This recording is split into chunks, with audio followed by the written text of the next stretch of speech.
হযরত ওমর রাদিয়াল্লাহু তাআলা আনহু একটু পরীক্ষা করতে চাইলেন রাখাল রে, দেখি একটু বেশি দিলে কাজ হয় কিনা।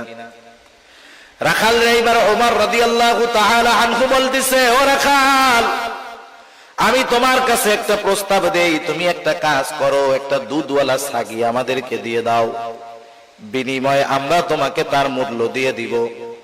এতে আমাদের দুধের দ্বারা তৃষ্ণা নিবারণ হবে, গোশতের দ্বারা ক্ষুধা দূর হবে।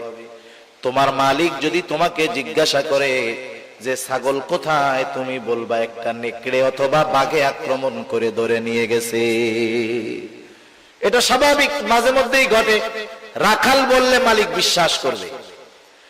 হযরত ওমর রাদিয়াল্লাহু তাআলা আনহু যখন রাখালরে বললেন, রাখাল, তোমাকে আমি কিছু টাকা দিচ্ছি, সম্পদ দিচ্ছি, তুমি ছাগল একটা দিয়ে দাও, তোমার মালিক যদি জিজ্ঞাসা করে তুমি বলবা নেকড়ের পাল আক্রমণ করে একটা ছাগল নিয়ে গেছে, তোমার মালিক সেইটা বিশ্বাস করবে। রাখাল সাথে সাথে হতবাক হয়ে গেল।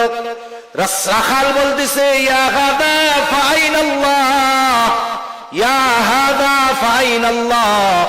রাখাল বলতেছে, হে আগন্তুক, তুমি কি বলো? আল্লাহ কোথায়? আল্লাহ কোথায়? আল্লাহ কোথায়? তুমি কেমন কথা বলতেছো? তার মানে রাখাল বলতেছে, এ আগন্তুক মুসাফির, তুমি আমাকে কি কথা বলতেছো?